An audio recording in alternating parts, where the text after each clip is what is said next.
আজি এই সমদলৰ যিটো কাৰ্যসূচী আজি আমি ৰূপায়ণ কৰিলোঁ আৰু এটাই কথা স্পষ্টভাৱে কৰিছোঁ, আমি যদিও আমি আন্দোলন কৰিছোঁ তাৰ মাজতে আমি স্পষ্টভাৱে আমি চৰকাৰক আমি ক'ব বিচাৰিছোঁ যে আমাৰ জনপ্ৰিয় শিল্পী হাৰ্টথ্ৰব জুবিন গাৰ্গৰ যিটো ন্যায় আজিৰ তাৰিখলৈকে কিন্তু চৰকাৰে দিব পৰা নাই। তাতেও আমি উত্থাপন কৰিছোঁ যে জুবিন দা যিহেতুকে আমাৰ প্ৰাণৰ শিল্পী আছিল, সেইগৰাকী জুবিন দাৰ আজিৰ তাৰিখলৈকে অসমৰ জনসাধাৰণে যিটোকে ন্যায় দিব লাগিব বুলি আজি বিভিন্ন দাবী উত্থাপন কৰি থকা হৈছে। আমিও আজি আদিবাসী ছাত্ৰ সন্থাই আমি এটাই কথা ক'ব বিচাৰিছোঁ যে আজি 30,000তকৈ অধিক লোকে জুবিন দাক স্মৰণ কৰিছে আৰু সেই গণসমাৱেশৰ মজিয়াৰ পৰাই যে 30,000তকৈ অধিক লোকে মায়াবিনী ৰাতিৰ বুকুত এই গীতেৰে পৰিৱেশন কৰি জুবিন দাক ন্যায় দিব বুলি আজি দাবী উত্থাপন কৰা হৈছে। আৰু আমাৰ যি আদিবাসী ছাত্ৰ সন্থাৰ যিটো দাবী আছিল যে জনজাতিকৰণৰ মৰ্যাদা, চাহ শ্ৰমিকৰ হাজিৰা বঢ়াব লাগে, ম্যাদী পট্টা আমাক দিব লাগে, এই দাবী উত্থাপন কৰিছোঁ। আজি এই বিজেপি চৰকাৰখনে কেৱল মাত্ৰ তেখেতসকলৰ গাদী ৰক্ষাৰ স্বাৰ্থত জুবিন দাৰ ন্যায় প্ৰদান কৰিবৰ কাৰণে আজি তাৰিখলৈকে সক্ষম হোৱা নাই।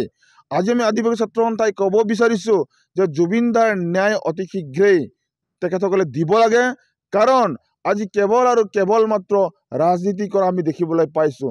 অসমৰ মুখ্যমন্ত্ৰী সন্মানীয় ডক্টৰ হিমন্ত বিশ্ব শৰ্মা ডাঙৰীয়াই কেৱল আৰু কেৱল মাত্ৰ তেখেতে কিছুমান পাবলুটি মাৰিছে আৰু কেৱল মাত্ৰ কিছুমান চলনাময় কথা কৈ এই যিটো জুবিন দাৰ যিটো ন্যায় প্ৰদান কৰিব লাগে সেই কথা আচলতে ডাইভাৰ্ট কৰিব বিচাৰিছে।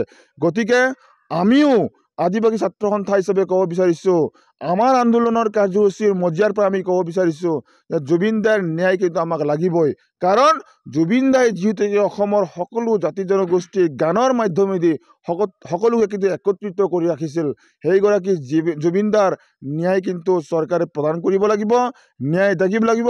আৰু যেতিয়ালৈকে চৰকাৰে জুবিন দাৰ ন্যায় নিদিয়ে তেতিয়ালৈকে আদিবাসী ছাত্ৰ সন্থাৰ যিমান অনুষ্ঠান প্ৰতিষ্ঠান হ'ব তাতে কিন্তু দাবী উত্থাপন কৰা হ'ব। আৰু জুবিন দাৰ যিটো স্মৰণীয় যিখিনি তেখেতসকলৰ আদৰ্শ যিখিনি আছিল সেই আদৰ্শ মানে জীয়াই ৰাখিবৰ কাৰণে অহৰহ চেষ্টা কৰি যাব, এই কথাটো স্পষ্ট। 2026 চনৰ আগতে আদিবাসী ছাত্ৰ সন্থাই যিখিনি দাবী উত্থাপন কৰি আহিছে যে জনজাতিকৰণৰ মৰ্যাদা, চাহ শ্ৰমিকৰ হাজিৰা আৰু ভূমিপট্টা দিব লাগিব, এই কথাটো স্পষ্ট। অন্যথাই বিজেপিক কিন্তু অহা যি অসম বিধানসভাৰ নিৰ্বাচন আছে 2026 চনত, এই অসম বিধানসভাৰ নিৰ্বাচনত কিন্তু বিজেপি চৰকাৰক কিন্তু আমি এশকণি দিবৰ কাৰণে ইতিমধ্যে আমি কঁকালত টকালি বান্ধিছোঁ। আদিবাসী ৰাইজে কিন্তু সংকল্প লৈছে যে বাগানত যদি কিবা কাৰণত 2026 চনৰ অসম বিধানসভাৰ নিৰ্বাচন হ'ব আৰু প্ৰচাৰৰ কাৰণে যেতিয়া আমাৰ যিবিলাক নেতা পালিনেতা আহিব বিজেপিৰ, তেখেতসকলক কিন্তু খেদা হ'ব, এই কথাটো স্পষ্ট আজি আমি কৰি দিছোঁ। কাৰণ আজিৰ তাৰিখত আদিবাসীবিলাক ইমানো হোজা হৈ থকা নাই, আজিৰ তাৰিখত আদিবাসীসকল ইমানো বুৰ্বক হৈ থকা নাই যে কেৱল আৰু কেৱল মাত্ৰ আদিবাসীৰ ওপৰত ৰাজনীতি কৰি থাকিব আৰু ভোট বেংক হিচাপে ব্যৱহাৰ কৰি থাকিব, এয়া কিন্তু আমি সহ্য কৰিব পৰা নাই। কাৰণ ST আমাক লাগিবই, ভূমিপট্টা আমাক লাগিবই আৰু চাহ শ্ৰমিকৰ হাজিৰা বঢ়াব লাগিব। আৰু যেতিয়ালৈকে আমাৰ দাবীবিলাক পূৰণ নহয় তেতিয়ালৈকে আদিবাসী ছাত্ৰ সন্থাই অনাগত দিনত গণতান্ত্ৰিকভাৱে অহৰহ আন্দোলন কাৰ্যসূচী অব্যাহত ৰাখিব, এই কথাটো স্পষ্ট আজি আমি কৰি দিলোঁ।